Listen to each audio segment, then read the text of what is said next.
უპირველეს ყოვლისა მიულავთ ამ თარიღს ერთი წლის თავს დემოკრატიული არჩევნებისა, როგორც მოინათლა იგი უპირველეს ყოვლისა დასავლეთის მიერ და ძალიან საინტერესო წელი გავულებთ ჩვენ. ამის მოლოდინი რასაკვირველი არსებობდა, თუმცა ცხოვრებამ საკუთარი კორექტივები შეიტანა ამ მოლოდინებში. დღეს ვართ იქ, სადაც ვართ და რასაკვირველია უკმაყოფილების საფუძველიც გაგვაჩნია და გარკვეული უკმაყოფილებისაც. სხვაგვარად ალბათ შეუძლებელი იყო, თუმცა ინტერესი ამ პროცესის მიმართ იმდენად მაღალია და არა მხოლოდ საქართველოში, რომ ჩვენ გულისხმობთ დამოუკიდებელ ექსპერტთა კლუბს, ვამზადებთ ახალ ნაშრომთა კრებულს სათაურით ოქტომბრიდან ოქტომბრამდე. საქართველოს მაგისცემა ოქტომბრიდან ოქტომბრამდე. და აქ იქნება განხილული სხვადასხვა სფერო, რა ტიპის მოლოდინები და ცვლილებებია ქვეყანაში და ნოემბრის დასაწყისში შევძლებთ ამ კრებულის პრეზენტაციას ჯერ საქართველოში, შემდეგ კი იქნება პრეზენტაცია ბრიუსელსა და ბერლინში.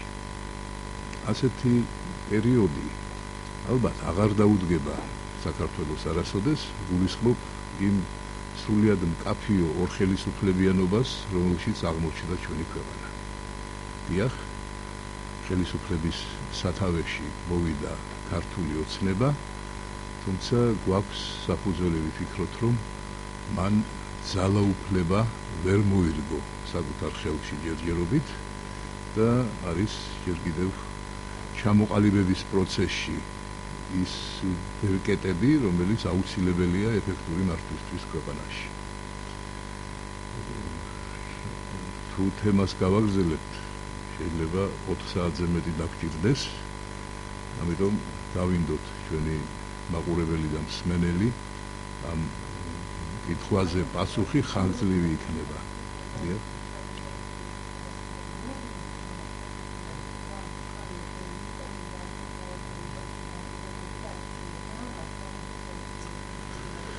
ნაწილი გაამართლა, ნაწილი ვერ გაამართლა. ზოგი საკუთარი ინიციატივის არასრულყოფილებით, ზოგი გარკვეული ვალდებულებებით გაეზიარებინა ნაკლებად სასურველი ჩვენი საზოგადოებისთვის რეკომენდაციები დასავლეთიდან. ასე თუ ისე ჩვენ ეს ერთი წელი განვლეთ ძალიან საინტერესო და უჩვეულო სიტუაციაში, როდესაც ქვეყანაში ოპოზიციას საკუთარ თავს ეძახის ის პოლიტიკური ძალა, რომელსაც ჯერ არ ნახული უფლებები და ბერკეტები გააჩნია ქვეყნის მართვაში. ასეთი რამ დედამიწაზე არ მომხდარა, რომ ოპოზიციურად წოდებული ძალა იყოს ის, რომლის მეთაურიც გახლავთ კონსტიტუციის მიხედვით აღმასრულებელი ხელისუფლების პირველი პირი. და პოლიტიკური ძალა, რომელიც აქედან გამომდინარე მართავს ქვეყნის ყველა გუბერნატორს, ადგილობრივი ხელისუფლების სოლიდურ ნაწილს, მედიის ნაწილს, საბანკო სისტემის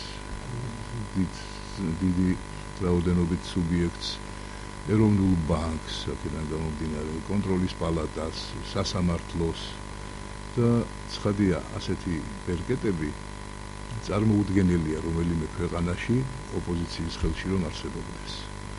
გასავრია იგივე ოპოზიციური ჭრალებში პარტიის ლიდერი არის ქვეყნის უმაღლესი მთავარსარდალი და უშიშროების საბჭოს თავმჯდომარეც. ასეთ ვითარებაში ქვეყნის მართვა რთულია, თუ არ გამოიყენე იმ ბერკეტების ნაწილი მაინც, რომლითაც ძალაუფლებას იმყარებდა წინა ხელისუფლება. ამაზე ქართულმა ოცნებამ არაერთხელ და დამაჯერებლად თქვა უარი. თუმცა კოაბიტაცია როგორც ტერმინი, ვფიქრობ, მოსახლეობის ფართო ფენებში აღიქმება როგორც დასაწყებლი ტერმინი.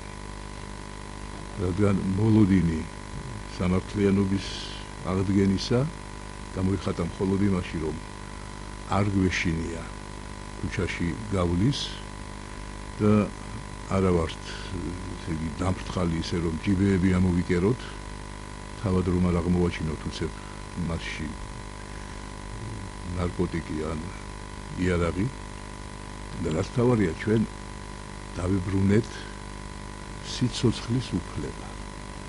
ასე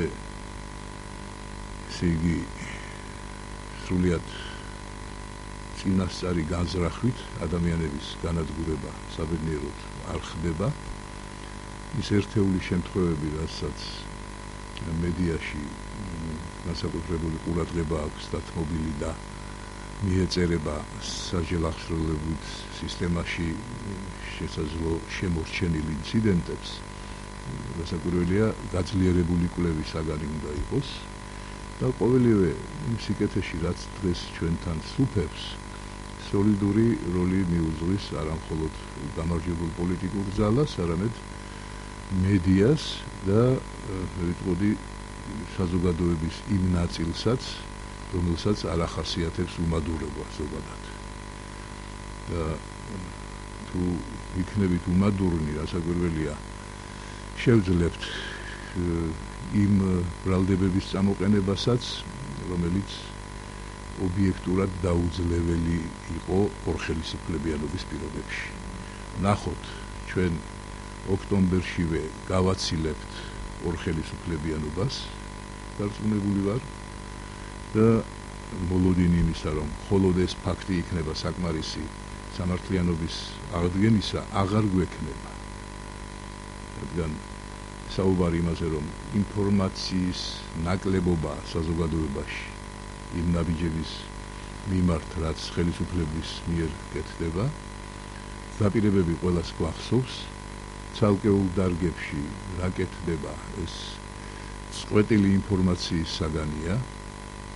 ძალიან მინდა რომ ვიცოდეთ სამართლიანობის აღდგენის ფაქტები, რომელზეც საუბრობს ხელისუფლება და მართალი გითხრათ, როგორც ჩანს, არ ვფლობ ინფორმაციას, მაგრამ მე ყოველ შემთხვევაში დამამახსოვრდა თქვათ ქონების დაბრუნების ერთი ფაქტი. მოდით დავაბრალოთ ეს ჩემს დასუსტებულ მეხსიერებას. ქონების დაბრუნების ფაქტი მახსოვს ერთი, ეს იყო ელიტ ბურჯი თუ არ ვცდები, კომპანია, რომელიც დაბრუნდა ქართულს ბინაში. მახსოვს აგრეთვე პოლიტპატიმარის გამართლების პროცესი თავიდან ბოლომდე წარმართული. ეს გახლავთ გენერალი თამაზაშვილი.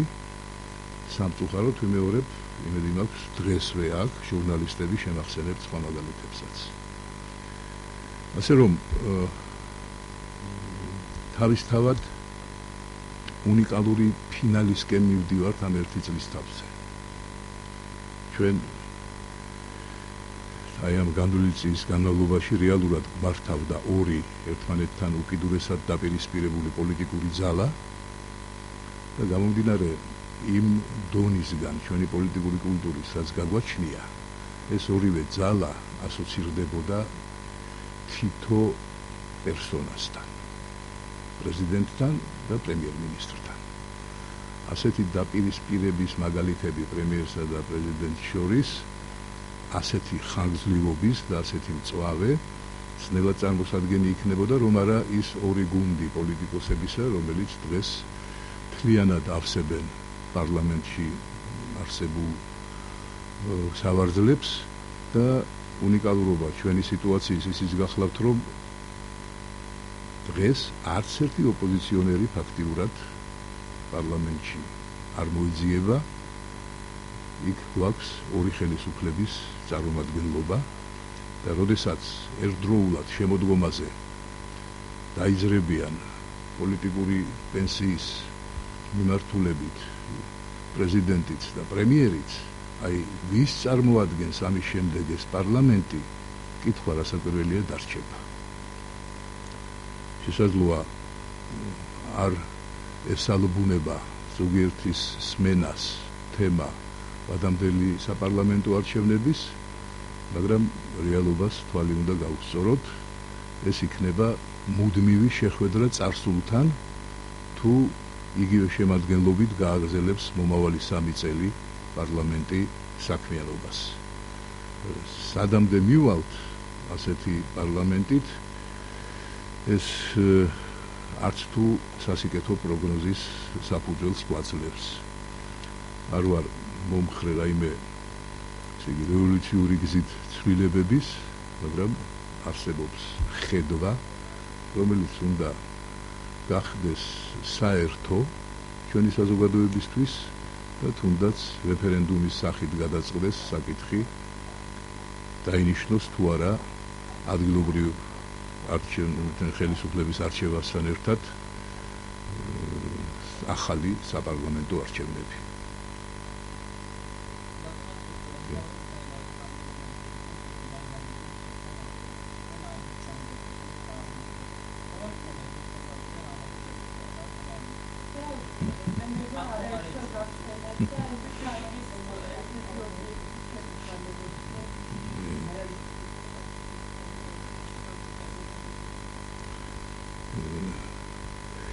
ვიხსენებდი და ბოლოს ხელისუფლების მაღალი თანამდებობის პირთაგან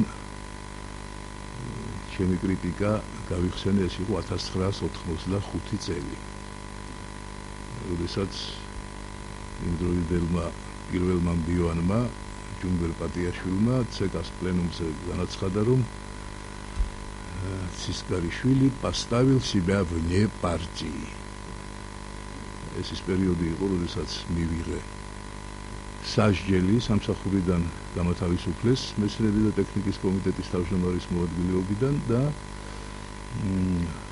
სხვა შორის 3 წლის განმავლობაში ამის შემდეგ პარტიული სასჯელი ცხადია, იმიტომ რომ შევეცადე გადაგვერჩინათ ბატონ თენგიზ აბულაძესთან ერთად მისი გენიალური პირბიშო კინოფილმი მონანიება და შევქმნით მისი ვიდეო ასლი, რომელიც უკვე გამრავლდა და აღარ გახდა შესაძლებლობა მისი მოსპობის და იგივე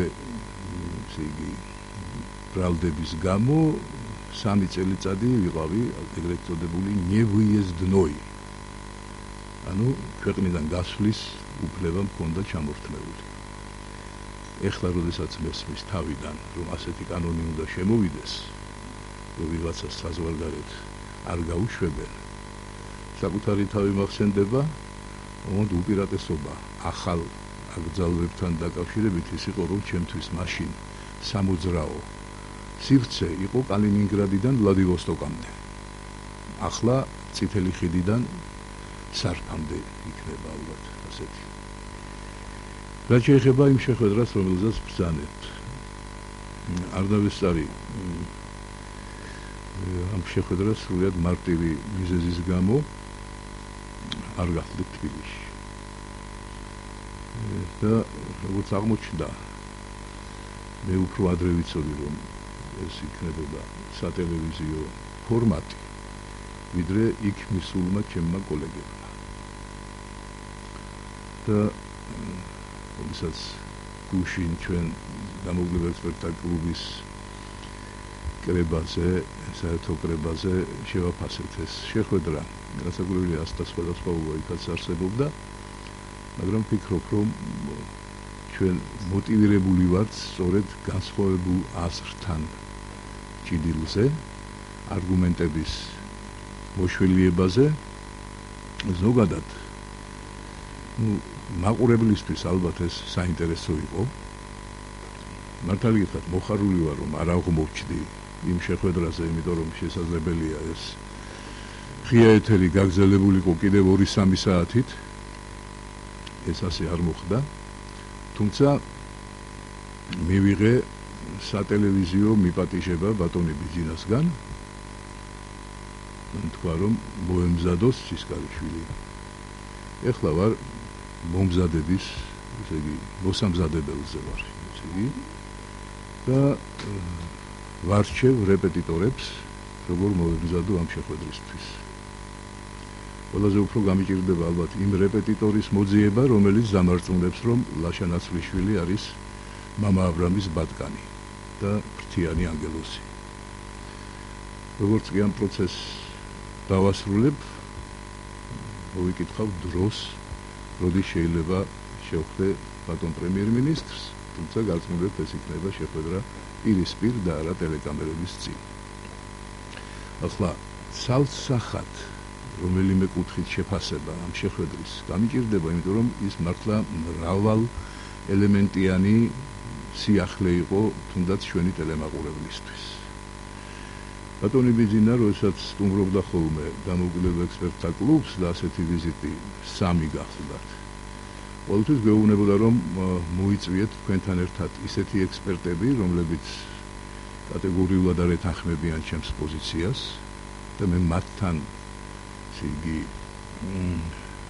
დამოკიდებულება მაინტერესებს, შევძლებ თუ არა მათ გადარწმუნებას, ან რა არგუმენტი აქვს მათ თვითონ ისეთი, რომ შეიძლება მეც გავიზიარო.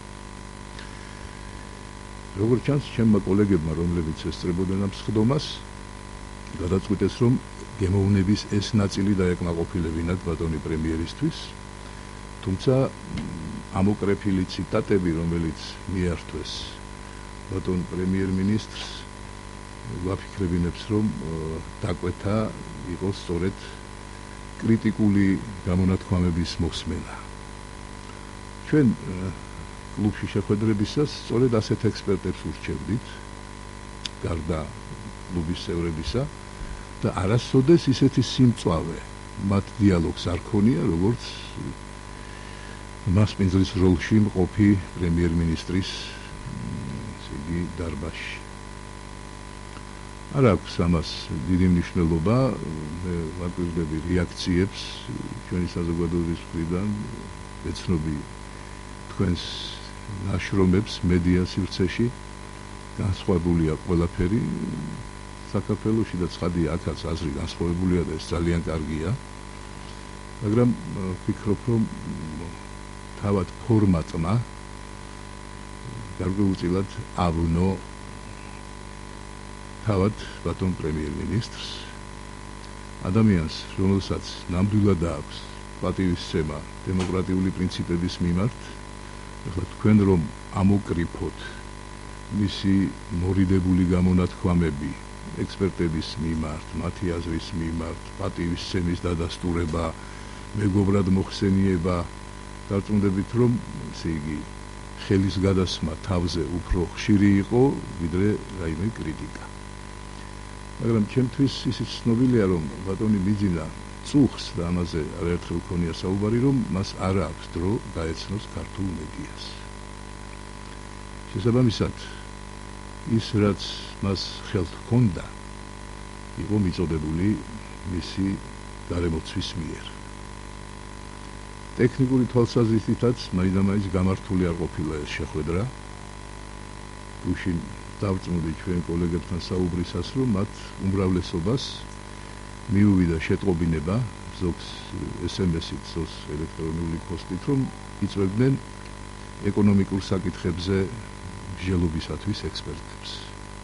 და მხოლოდ მას შემდეგ, რაც უარს აცხადებდნენ დასწრებაზე, ისინი იყვნენ გარკვეულნი, რომ არაუშავს, ნუ იქნებით ეკონომიკური ექსპერტები, მაინც მოგბრძანდით. აი, ასეთი ორგანიზების ფორმა უკვე თავისთავად განაპირობებს მოუმზადებლობას, რადგან რაიმე წამყვანი თემა განსახილველი არ ყოფილა ამ შეხვედრაში, დღის წესრიგი არ არსებობდა, რაც აუცილებელია ასეთი შეხვედრებისთვის. იმედი მაქვს, რომ საომავლოდ ჩვენ დაუბრუნდებით დღის წესრიგიან შეხვედრებს. ამავე დროს ნამდვილად უცხო იყო ჩვენი მაყურებლის თვალისთვის და ყურისთვის იმ რასაც ისმენდა და ვშიშობ, რომ გაიზრდება ახლა სურვილი და დაკვეთა საზოგადოების იმისა, რომ მოდი იქნებ მთავრობის სხდომების პირდაპირ ეთერში გადავცეთ. იქ მეგონი ბევრად უფრო სიმშვიდე იქნება.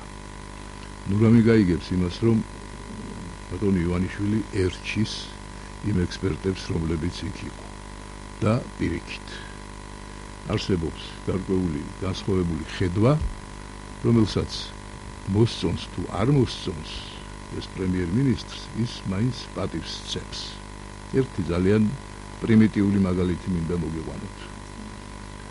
არაფერია დასამალი იმაში, რომ დღემდე დამოუკიდებელ ექსპერტთა კლუბის ოფისის ქირის გადასახადს იხდის ჩვენი თხოვნით საერთაშორისო საქველმოქმედო ფონდი ქართუ.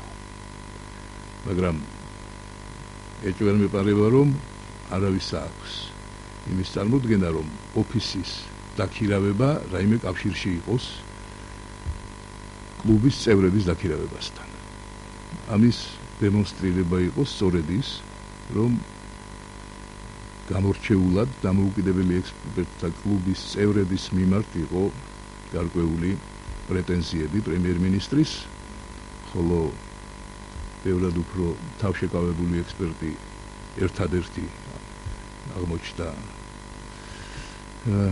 ბატონი შარაშენიძე, თვათდები, რომელიც იყო კომპლიმენტის მისამართი პრემიერ-მინისტრის მხრიდან. ამიტომ ჩვენ არ ვიღებთ რაიმე იგი განსაკუთრებულ ზომებს იმისთვის, რომ ან თავდაცვის, ან თავდასხმის პოზიციაში გადავიდეთ, ვისაუბრებთ იმ თემებზე, რომლებზეც საუბრობდით, შევეცდებით საზოგადოებას მივაწოდოთ ჩვენი აზრი და ჩვენი შეფასებები პროცესების.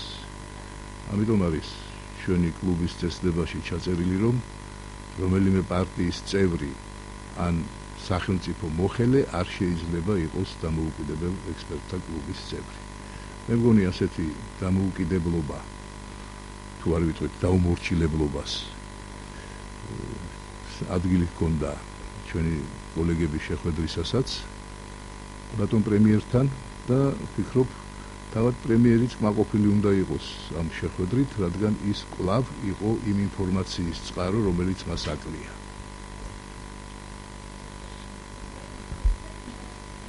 ბატონო?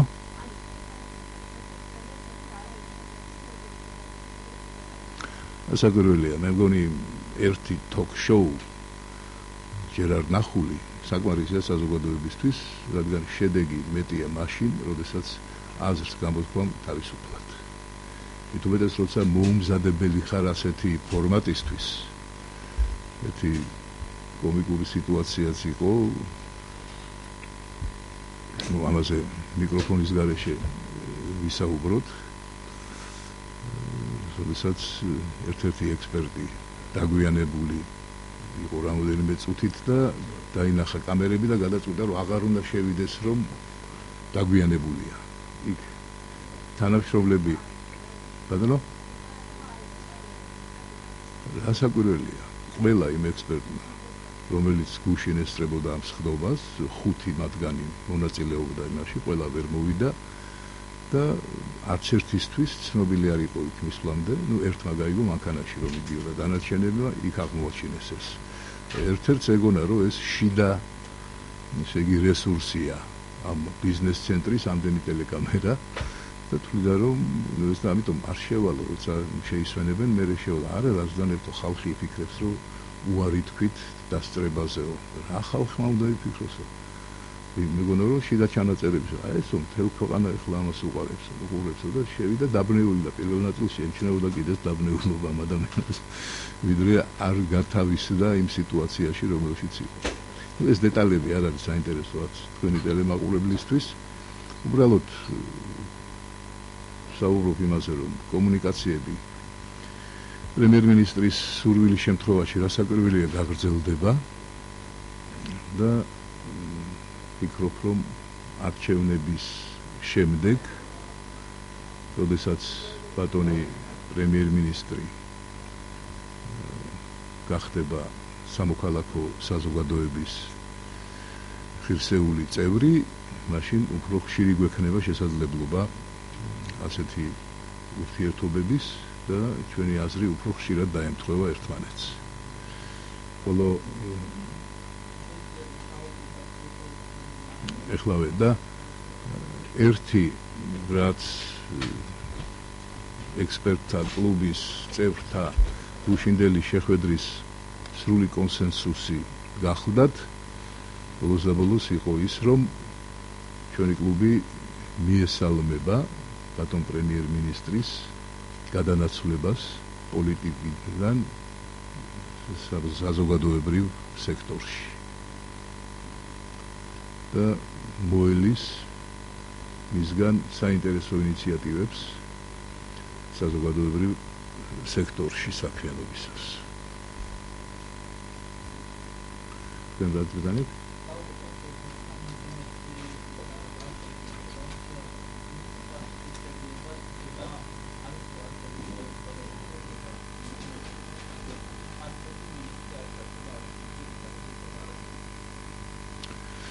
ახლა თუ გინდათ რომ ერთი ადამიანი დავასახელო, რასაკვირველია ეს გახლავთ ბატონი პუტინი. ახლა რაც შეეხება ქართულ მხარეს, როგორც კი დავიწყებთ ათვლას ამ სიტუაციის, შეიძლება დავიწყოთ სააკაშვილიდან, შეიძლება დავიწყოთ გამსახურდიადან, გავაგრძელოთ შევარდნაძით. ანუ ისევ და ისევ ვფიქრობ, რომ თავი და თავი ამ კონფლიქტის გახლავთ სრულიად განსხვავებული მიდგომა საბჭოთა კავშირის დანგრევასთან მიმართებაში. როდესაც რუსული ხელისუფლებისთვის ეს დღესაც აღიქმება როგორც მე-20 საუკუნის ყველაზე კატასტროფული გეოპოლიტიკური მარცხი, ასევე საქართველოსთვის სრულიად საწინააღმდეგოდ ეს არის მრავალსაუკუნოვანი ოცნების ასრულება ჩვენი საზოგადოების. ამაზე ჩვენ ვერ შევთანხმდებით. ამ რეალობიდან უნდა გამოვიდეს არა მხოლოდ საქართველოს ხელისუფლება, არამედ ჩვენი თანამეგობრობა საერთაშორისო, როდესაც საუბრობს ამა თუ იმ ინსტრუმენტზე ჩვენთან, ესე იგი, ურთიერთობის.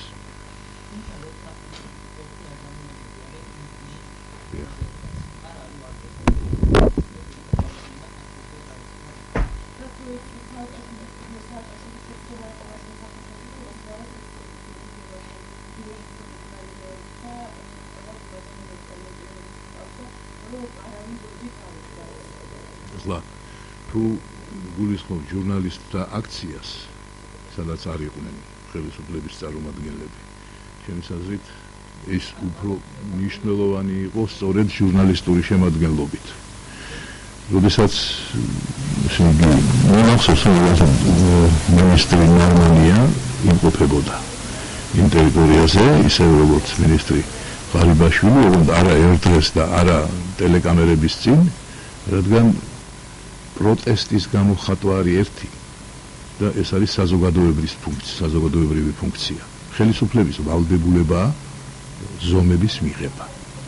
ამ ზომების მიღებაში უსაფრთხოების დაცვა უპირველეს ყოვლისა იყოფი მოსახლეობის.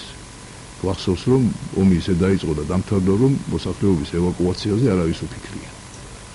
ეხლა იმ ადამიანებს საცხოვრებელი მაინც იქნება, რომელსაც სამწუხარო და ესეთი ცინიზმით საკუთარი სახლები დაანგრევიეს. ეს არის ყველაზე მიუღებელი მაჩვენებელი სხვა შორის ევროპის მოსახლეობისთვის. მე წინა კვირას გახლით ევროპის ერთ-ერთ დედაქალაქში, სადაც ამაზე იყო მსჯელობა და რასაკვირველია, ვინ არის მტყვანი და ვინ მართალი, იქ საკითხი ასე აღარ დგას. იქ განიხილება დღევანდელი ფაქტები და რეაგირება, ესე იგი, ბატონი კარასინის, რომელიც ნამდვილად არ არის შურის საგანი ჩვენთვის, ისე დღეშია ზეწოლისგან, რომ თქვენს კი გიჩივლეს როგორც პროვოკატორებს, რატომ აღმოჩნდით იმ დროს იმ ადგილას. ბატონო? ბატა ზაქარიაშვილს შიში ამოძრავებს და სწორია. არა, მოსახლეობას უნდა ჰქონდეს სრული გარანტია, რომ როგორც კი მას რაიმე საფრთხე დაემუქრება, კარმი დამოცექნება და სახლკარიც. როდესაც საუბრობთ იმავე შეუსრულებელ, ესე იგი, საკითხებზე, ვერ ვიტყვი რომ რომელიმე გეგმაში ეს არსებობდა, მაგრამ ახალმა მთავრობამ მაინც, რომელიც დაიწყებს ფუნქციონირებას ნოემბრიდან, უსათოდ უნდა გაითვალისწინოს აუცილებლობა ეგრეთ წოდებული სოციალური სახლების მშენებლობის. იმავე ვენაში, ავსტრიაში, დედაქალაქში 150,000 ბინა მერიას აქვს გაცემული როგორც სოციალური სახლი. მასში ფულს არ იხდის იქ მაცხოვრებელი. დააბინავეს 150,000 ოჯახი, რომელიც ამას ცდილობდა. ასე არის ლონდონის გარეუბანში, პარიზის გარეუბანში, ეს მიღებული თემაა. იმ წლების განმავლობაში, რაც ჩვენთან ცხოვრობენ ტოლვილები, რამდენი ათასი ასეთი სახლი შეიძლება აშენებულიყო. და როდესაც კოაბიტაციაზეა საუბარი, ვიდრე წყაროების ძებნას დავიწყებთ, შევისწავლოთ, რა თანხა იქნა გამოყოფილი სამხრეთ ოსეთიდან დევნილთა ბანაკის ასაშენებლად და რა დაიშხარჯა პირდაპირ დანიშნულებით. ამიტომ საკვირველია მოთხოვნა თავად ქართული ოცნებისთვის ნოემბრის შემდეგ იქნება გაორმაგებული, რადგან საქართველოში ხელისუფლების უმაღლესი თანამდებობის პირი აღარ იქნება ნაციონალური პარტიის თავმჯდომარე. და ამისთვის სერიოზული მზადება უნდა დაიწყოს ქართულმა ოცნებამ, აი იმ ოქტომბრის არდადეგების განმავლობაში გულისხმობ პარლამენტს, რომელიც მათ აიღეს არჩევნების გამო.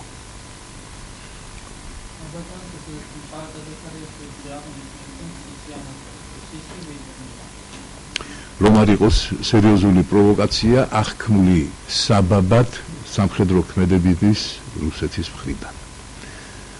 ხელი უკანკალებს ბატონ პუტინს ერთი სურვილით, რომ აკრიფოს ტელეფონი და გასცეს ბრძანება საზღვრის ზეგი ჩამოწევაზე კიდევ უფრო და უკვე ოხუმჯობაც გაჩნდა მწარე, რომ ჩვენ შეიძლება ისეთ სიტუაციაში აღმოჩნდეთ, რომ გორის დილა რუსეთის ჩემპიონატში დაიწყებს თამაშს. ასეთი შავი იუმორი მტერს და ავს, მაგრამ გასაკვირველია უფრო კაფიო პროტესტი, რომელიც ამ დღეებში ისმის საბედნიეროდ მომრავლებული წარმომადგენლის ფონზე ევროპის, ევროსაბჭოს, ევროპარლამენტის წევრი ქვეყნებისგან, ეს ჩვენთვის მისასალმებელია, თუმცა ვფიქრობ, რომ საფრთხეს არანაკლებს წარმოადგენს რატომღაც ლიტვის პრეზიდენტის განცხადება იმის თაობაზე, რომ თურმე საქართველოს არ განიხილავს ის როგორც კანდიდატს ასოცირებული ხელშეკრულების ხელმოწერისა. და ეს მხოლოდ უკრაინის და მოლდოვას მიმართულებით შეიძლება იქნას გადადგმული. ეს თავიდან ბოლომდე იქნება პასუხისმგებლობა მიმავალი პრეზიდენტის და მისი გუნდის, რადგან იმდენი ლანძღეს დღევანდელი საქართველოს საზღვარგარეთ, რომ ერთი თანამოაზრე მაინც მოიპოვეს. თუმცა მიზეზი ასეთი აზრის ადრე თუ გვიან გაირკვევა. ეს მით უმეტეს გულდასაწყვეტია, როდესაც ლიტვა იყო ის სახელმწიფო, რომელიც პრეზიდენტ ადამკუსის პირობებში უპირობოდ უჭერდა მხარს საქართველოს ევროპულ გეზს. დღეს თურმე ევრაზიაში ვაპირებთ გაერთიანებას. ეს არის მტკნარი სიცრუე და სრულიად ხელოვნურად შემოტანილი თემა. არ გამორიცხავ, რომ დაგეგმილი ეს ყველაფერი კრემლში იყო, იმიტომ რომ როგორც კი ეს თემა გაჟღერდა ბატონი ბიძინას პრესკონფერენციაზე, მეორე დღესვე შედგა 3-4 დღით ადრე დაგეგმილი ტელეხიდი მოსკოვთან, რომელშიც მონაწილეობას იღებდნენ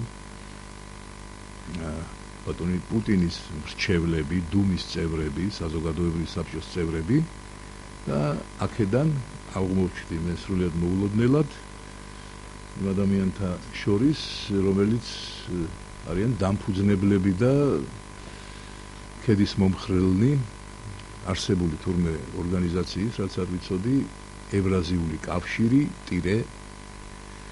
საქართველო.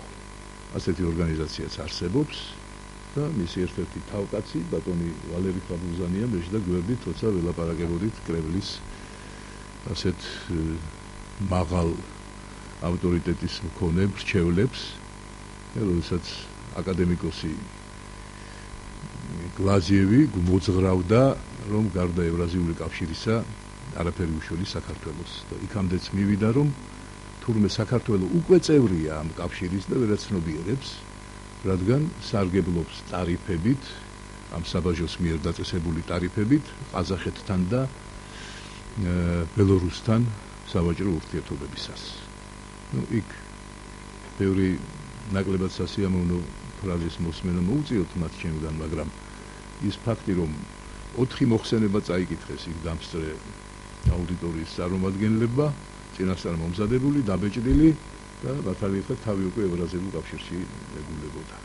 ამიტომ ამ თემის დახურვა არ შეიძლება, მაგრამ რაიმე სერიოზულ აღქმად, როგორც ალტერნატიული კურსის, ნამდვილად არ წარდგება ჩვენ სახელმწიფოს და ვფიქრობ, რომ ამაში ძალიან მარტივად გაერკვევა ჩვენი საზოგადოება, როგორც კი ინფორმაცია ექნება სრული, რას უქადის თუნდაც ჩვენს მოძმე სომხეთს გაერთიანება, იძულებითი გაერთიანება, რაშიც სარწმუნებული ვარ და სწორედ მაგალითები მოვიყვანე იმისა, თუ როგორ ხდებოდა საქართველოს დსთ-ს წევრი, რა იძულების ქვეშ იყო მაშინ იმდროინდელი ხელისუფლება. ალტერნატივა იყო 2 დედაქალაქი საქართველოსი, თბილისი და ქუთაისი. სრულიად მკაფიო იყო მუქარა დღევანდელი ხელისუფლების მიმართ სომხეთში და ამდენად სხვა ინსტრუმენტი მათ არ გააჩნიათ. ხოლო საბაჟოზე როცა საუბრობენ, უპირველეს ყოვლისა, ცხადია, არც ეს სიამოვნად, რუსეთი უნდა დაფიქრდეს საკუთარ ვალდებულებაზე, რომელიც მან აიღო მსოფლიო სავაჭრო ორგანიზაციაში გაწევრიანებისას და დღემდე რატომღაც არც ყოფილი და არც დღევანდელი ქართული ხელისუფლება არ მოიკითხავს, სად არის ინფორმაცია, რა ტვირთი შედის აფხაზეთში და სამხრეთ ოსეთში. სად არის ვალდებულება არსებობს, არაფერი რუსეთის მხრიდან არ კეთდება, არსებობს ვირტუალური შვეიცარიული კომპანია, რომელსაც ეს ინფორმაცია უნდა მოგვაწოდოს, მაგრამ თუ ის არაფერს იღებს, ვერც აქეთ წამოვა. ამიტომ ამაზე უნდობლობის, ესე იგი, უკეთესი საფუძველი, რაც ჩვენ გვაქვს რუსეთთან ურთიერთობაში, ნამდვილად არ არსებობს. რაც შეიძლება შორს ევრაზიული კავშირისგან, მე სიამოვნებით შევალ დისკუსიაში იმ ადამიანებთან, რომლებიც ხარს მიმშვენებდნენ ჩემთვის მოულოდნელად, რადგან მართალი რო გითხრათ, რომ მივდიოდი, ვფიქრობდი, რომ ეს იყო საუბარი მოტივაციებზე ევროკავშირში გაერთიანებისთვის და დამხვდა იქ ევრაზიულ კავშირში. თანაც დამპატიჟეს 2 დღით ადრე, ვიდრე ბიძინა ივანიშვილის კონფერენცია იქნებოდა. და მეორე დღესვე შედგა, არ ვიცი, თემა შეცვალეს, ყოველ შემთხვევაში შემადგენლობა, რაც კრემლის მხრიდან ჩანდა, ნამდვილად მზად იყო ამისთვის, ისევე როგორც იქ მისული მომზადებული მოხსენების ავტორები. ასე რომ ასეთი ორგანიზაცია ჩვენთან არსებობს. ალბათ მას აქვს არსებობის საშუალება, მაგრამ ქართული დემოკრატიის დამსახურება იქნება თუ მათთან დისკუსიაში გავაცნობიერებინებთ ანაბანას დემოკრატიისა მათაც და ჩვენი ხელისუფლების ზოგიერთ წარმომადგენელსაც.